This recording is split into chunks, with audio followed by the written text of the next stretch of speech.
बिस्मिल्लाहिर्रहमानिर्रहीम। आज किस वीडियो लेक्चरस मज बह 7वीं जमात के बच्चन हूँ खैर मकदम करान। मजमून कोशर और उनवान शाह हमदान। आजुक टॉपिक तह शाह हमदान। टाटा बच्चों पतम वीडियो लेक्चर आस तो याद अस करे शाह हमदान मुतलिक जानकारी हासिल। आज पको ब्रोह पहन ये हजरत शाह हमदान रहमतुल्लाह अलैह आखिरी सफ़र अंद वातनवित गर फिरत आय तम वक्त तत तैमूर सन्स हुकूमत यानी ये शाह हमदान सफ़र पूर करित पन गर कुन आय तम वक्त तत तैमूर बादशाह तम सन्स हुकूमत। तमिस हजरत शाह हमदान रहमतुल्लाह अलैह अच मज किटुर बासान यानी तमिस बादशाह हजरत शाह हमदान सटा खरान कि शाह हमदान रहमतुल्लाह अलैह पुज वनान यह कंप्रोमाइज करान कहें। अवे किन वक्त किस बादशाह शाह हमदान खरान तिकाज हजरत शाह हमदान रहमतुल्लाह अलैह न पादशाह चिकारस खसान तमिस तम नजर खसान कह। शाह हमदानस पादशाह नजर खसान कह सह तमन अहमियत दिवान कह। तम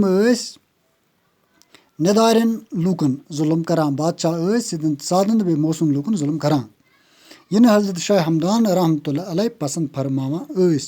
शाह हमदान यह जुल्म पसंद फरमावान कह क्या वलीउल्लाह अल्लाह ताला से नेक बंद कंस जुल्म बर्दाश्त करान कह।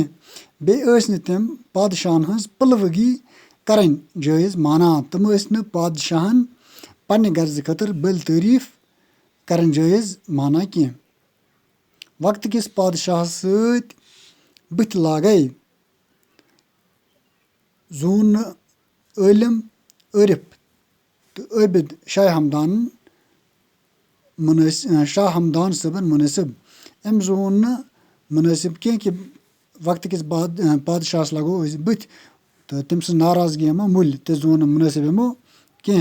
गबी इजाजत उन तमो तशरीफ चूँकि तमन गो इल्हाम खुदा सद तरफ मिल तमन गबी इजाजत तमो उन तशरीफ और ये कर दीनच खदमत तो पलोक इस्लाम तो कह लफ्ज़ माने टाटा बच्चों लफ्ज़ माने अच मज किटुर गो अजाब युस खरान आस अजाब अजाब तमो माने या युस खरान आस चिकारस खसुन गो अहम बासुन या नजर न खसुन पलवगी गो पन्ने गर्ज कंस बल तारीफ करन तो आज खतर गो युत तुहद सटा शुक्रिया।